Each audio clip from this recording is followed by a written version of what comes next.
Hi everyone, I wanted to share with you today a creation with our wonderful thin cuts, and I'm actually going to create it live for you. So with our thin cuts, we have a range that we have matching what we call shaker foams for. So if you've seen those shaker cards, we've got the raised top, sequins and things on the inside. Well, Close to My Heart has you covered with all the different things for that. And so we started out with the good old round ones. And so with the thin cut set, you've got the larger circle for your background. This circle, this stitched circle is for your top. And then you had a couple of other circles that you could create your own confetti to put inside your shaker. And so then they matched up with our shaker foams. And I'll just show you one.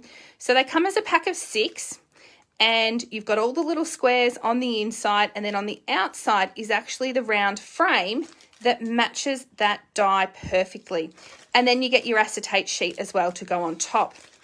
And so that was really, really successful, and we've kept going. So this is actually a little die, and you can't see it from the other side, but it actually says happy birthday. And it's designed to go over the shaker as well. So instead of using the stitched frame, you'd use the happy birthday, and you get the happy birthday words over the top, which looks quite cute. You've also got the love heart shape. So this is a new one in our range. So the love heart matching foams. You've got now foams that will match the square dies and the rectangle dies. So bring those in. And so in each of these packs, you've actually got 2 sheets of foam, but it gives you per sheet, 1 foam to match the large size, 1 to match this size, 1 to match this size, and the same for the rectangles. And then you get the matching acetates as well. The one I love the most is the star, and that's what I'm going to be playing with today. So I have pre-cut my base. So this was my base here, this one, and my stitched frame there. And I've chosen glitter paper because, you know, I love glitter. And then I used this star here to cut out all these little pieces. So I just used a scrap because I've saved the center of my stars, and I'm going to use them for something else. And I'm going to show you that as well today. So when I cut out this larger one, it actually double cuts each of these stars. So you get the pop out frame kind of bit, and you get the little star from the center. So I'm going to put them inside my shaker. So let me get this out of the way. So bringing in my pieces for you. And so you've got a couple of different things that you could be doing here. The first thing that you want to consider is you can stamp onto your acetate. Now, if you do want to stamp onto your acetate, you obviously want to make sure you take off the protective layer. Now, this is actually peeling and I can see it. But if it wasn't already peeling for you and you couldn't see it, take the tip of your scissors or something similar and just on a corner or an edge, just gently scratch the surface, and you'll know if it's the right side because it'll start to peel. And so once it starts to peel it right off and you've got your acetate. So I chose, and I'll bring this one in, this is one I prepared earlier, and I'll put it over the foam so you can see it. I've chosen to actually stamp on the acetate because I'm making these as tags for Christmas presents. So I've used Stays On, and I've used the Whimsy alphabet this time around because that fitted for me. And I wanted to show you the process I went through to do that. So if I just remove this cover completely off, doesn't matter which side you stamp onto, it is literally just the protective cover. It does create a bit of static. Now, what I want to do is I actually want my frame on top because I want to see where my frame goes. Now, the thing about this star is that it's not 100% symmetrical in each direction. So you just need to make sure you line up.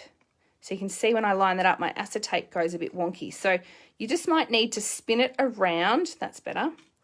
And I'm using this as my guide, making sure it's to my edges. I have my stamps. I've already blocked up for Olivia. Now, because Olivia has 2 eyes, I set it out. I did the O, the L, the I, the V. I removed the I, I've shifted it to here, and I've put the A. So that gives me my full length, and I will go back in a second time and stamp the I. Now, because I know it's not going to fit this way thanks to the L, I'm actually going to do it on an angle. so she's not going to mind that. Or you could obviously choose a smaller font. So for example, the teeny tiny font, the teeny tiny type font. So I'm just going to ink this up with my StazOn. Have a look, make sure I'm happy with it. And then I'm actually using my Versamat upside down because this foam surface here is a really good stamping surface. Now I want to just line it up in my star, push down, and because this is quite a tacky ink, it will pick up as you lift off. And so I'm just going to take that star away now, and just quickly, I actually want to remove that eye, put it onto an individual block. But what I am going to do is actually clean these stamps. So you can get a StazOn cleaner, and you can obviously use your stamp scrubber and stuff. I really love the StazOn cleaner for this. This was a brand new stamp set when I started using it today, and I am literally just wiping it with a baby wipe. The thing you do need to be aware of if you're using this is that your block stays a bit wet at the end. So just give it a wipe dry, perhaps with some paper towel or something like that. I want to re-stamp the eye, so no point cleaning it, but I'm putting it onto a smaller block. And this time around, I'm just going to eyeball it. Now I need to move it closer to me so I can lean over it a bit. So good thing for acrylic blocks that we can see through. I love them. There we go. Won't matter that it's a little bit wonky. She won't care. And you know what? She'll never notice. So just giving that a quick wipe as well, just so that my ink isn't staining. So I'll get that out of my way. All right. So I would then sit that aside. You could then, whilst that's drying, you could be prepping your other pieces. So I've obviously stamped this earlier, so it is actually dry. I've got my base. Now I've actually decided, I did cut it this way, but I decided that I wanted a bit more of a contrast from my glitter paper. So I've actually gone that way. I've decided will be better with it. And so I just may want to tweak it, make sure that I've got these, so you can see there how it's not 100% right as we go around. So that's better. And I want to match my foam up the same way, just to make sure that I'm doing everything the same. So I'm just going to carefully put those over there. And I want to double check actually this way so that when I flip it over, it is the same. There we go. All right, awesome. Now, my tips and hints with using the foams of any shape and description. Using some sort of pointy device, I run it round the inside of my star just to make sure that those little square foams are truly disconnected from the outer shape. Now, there's two ways you could do this. You could peel the whole foam off this backing sheet and then attach it to your backing. I want to do it a little bit different today because this is such a distinct shape that has a right way and a wrong way. I'm just going to take off the protective from that outside foam, and I'm going to line it up. Whoop. This is why I'm doing it this way, because it's very easy to manipulate the shape otherwise. So we're going to line it up. Gotta love a good live when, you know, I feel like I rotated my foam. Oh no, I've ripped it. Got stuck to my fingernail. Hang on. Love a good live. I will fix this. Don't you worry. So I'm going to pull this out from the back here. And most of my square foams, because I have saved them, like done that run around the edge, will just pull out for me. And I'm conscious of the fact I've got some foam on my finger. So I'm going to put that aside, save that for something else. Just going to gently maneuver this back into place. Don't stress about any sort of misshapen bits. It's not going to matter. Oh, look, I've got foam everywhere.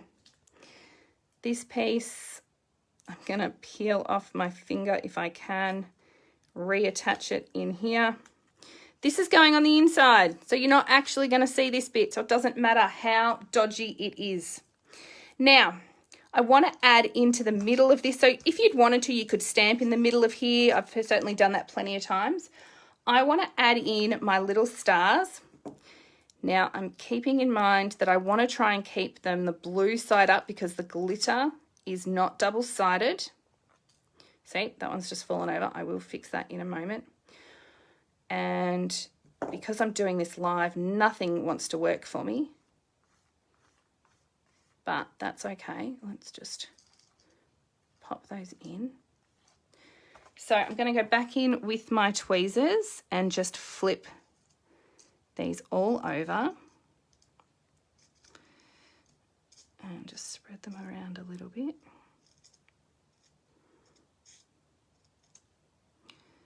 Oop, there it goes.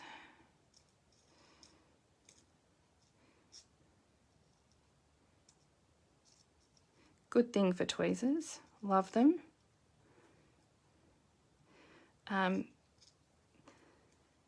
I love the curved point on these tweezers. It just makes it easier for me to control. This pair I actually got at one stage when Close to My Heart was selling them, but my other pair I've got actually came with my sewing machine. So that's another option for you if you can't find them, is perhaps a sewing machine supply.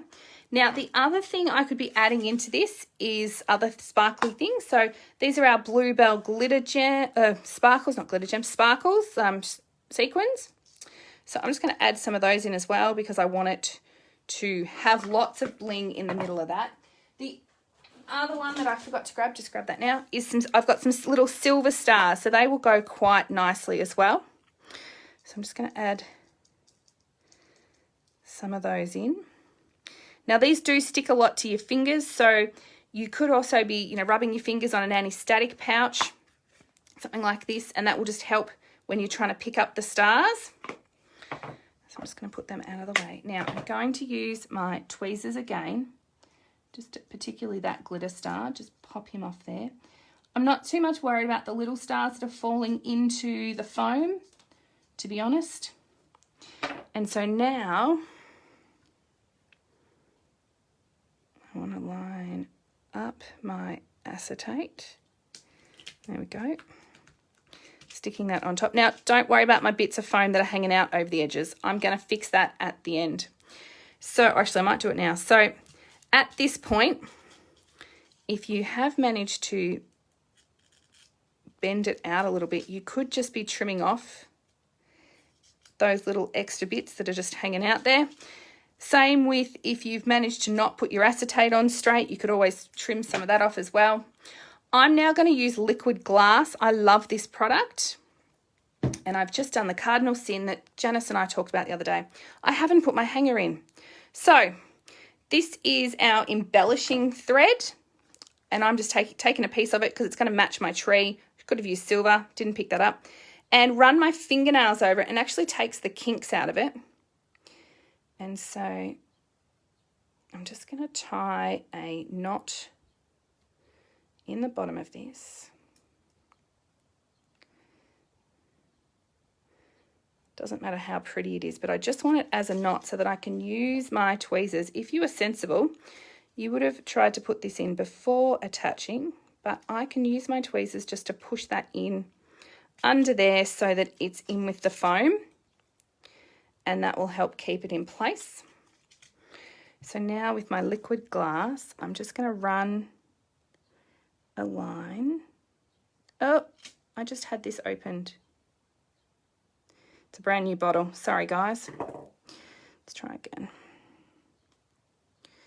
Oh, there we go. Squeezed too much. You can get a fine tip applicator for the liquid glass. I just haven't put it on yet.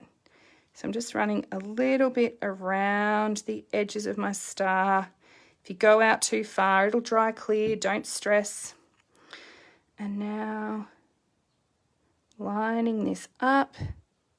And suddenly all my sins underneath are pretty much forgiven. I will just need to trim a little bit off that side. I may trim a little bit off my base and no one will know. And voila, I have this cute little tag that has my daughter's name on it. I can write my little message on the back. I'll probably just write Christmas 2020.